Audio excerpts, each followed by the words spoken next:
EIU ایک international rating ادارہ ہے, بہت اہم ادارہ ہے, اکانومسٹ انٹیلیجنس یونٹ. وہ کہتا ہے کہ 173 ملک میں سے دنیا کا ورسٹ ترین ملک 170 نمبر پر کراچی ہے, اور گورننس ہے, انفراسٹرکچر ہے, ہیلتھ ہے, تعلیم ہے, یہاں پر لا اینڈ آرڈر سچویشن ہے, امن و امان, گورننس ہے, سب کو ملا کر اس نے کہا کہ یہ ورسٹ ترین شہر ہے.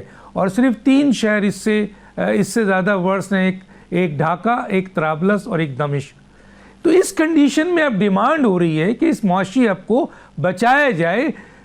پاکستان پیپلز پارٹی 17 سال سے اس حکومت میں ہے, لیکن کراچی تباہی کے دانے پہ آ چکا ہے, اور ظاہر ہے کراچی تباہ تو پاکستان تباہ, یہ منی پاکستان ہے.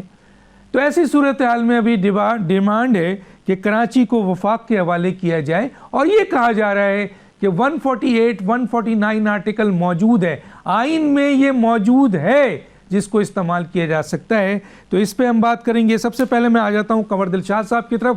5 منٹ ہے میرے پاس, اس سے زیادہ نہیں ہے, تو میں اپنے گیسٹ سے کہوں گا کہ 5 منٹ میں کنکلوڈ کریں. جی قمر دلشاد صاحب کیا کہتے ہیں آپ؟ جناب سب سے پہلے بڑی اہم بات یہ ہے کہ مجھے بڑی حیرانگی ہوئی کہ کل وزیر اعلیٰ سندھ نے کہا یہ آئین کا کون سی شق ہے, کون سی آرٹیکل ہے جس کے تحت جو ہے ایک علاقہ جو ہے وفاق کو دیا جائے. تو جناب سب سے بڑی اہم بات یہ ہے کہ آئین نے تو پورا وفاق کو بچانا ہوتا ہے نا. اب ٹھیک ہے کہ ہمارے 18ویں امینڈمنٹ کے تحت تمام صوبوں کو اختیارات بے پناہ دے دیے گئے ہیں, وہ سوویت یونین کی طرف پہ دے دیے گئے ہیں جو سینٹرل ایشیا کے 6 ملکوں کی طرف. لیکن اس کو بچانے کے لیے پھر ایک آئین کا آرٹیکل 148 رکھا گیا, جس میں یہ کہا گیا اگر کسی صوبے میں لا اینڈ آرڈر کی صورتحال خراب ہو جائے, یا وہ وفاق کے معاملات میں مداخلت کرنا شروع کر دے, یا وفاق جو ہے محسوس کرے کہ ہمارا صوبے پر گرفت کمزور ہو گئی ہے, تو پھر وہ آئین کے 148 آرٹیکل کے تحت اس صوبے کا کنٹرول جو ہے وفاق اپنے ہاتھ میں لے سکتی ہے. اس میں کوئی ایمرجنسی لگانے کی ضرورت نہیں, کوئی گورنر راج لگانے کی ضرورت نہیں, ڈائریکٹ جو ہے اپنا وفاق جو ہے وہ ایڈمنسٹریٹر مقرر کرے گی. جیسے کہ جون مارچ کر رہا ہوں میں, جون 93 میں جب یہ پنجاب میں غلام اسحاق خان کا اور وزیر اعلیٰ پنجاب نواز شریف کے درمیان شدید اختلافات پیدا ہو رہے تھے, وزیر اعلیٰ پرائم منسٹر تھے پاکستان کے اپنے نواز شریف صاحب, تو پنجاب کی حالت خراب ہو گئی تھی, تو وہی آئین کی آرٹیکل 148 کے تحت پنجاب میں ایڈمنسٹریٹر مقرر کیا گیا تھا اور رینجر کے حوالے کر دیا گیا تھا پنجاب کو. تو یہ بڑی اہم بات ہے, اور گورنر اظہر سے استعفیٰ لے لیا گیا تھا. تو یہ سارے معاملات وقت کے بعد میں امر تو ٹھیک ہے اسمبلی ڈیزالو ہو گئی, وحید کاکڑ کا فارمولا سامنے آ گیا, لیکن یہ ساری باتیں آئین میں لکھی ہوئی ہے. آئین نے تو اپنے آپ کو بچانا ہوتا ہے فیڈریشن کو. تو یہ میں حیران, ایک بات.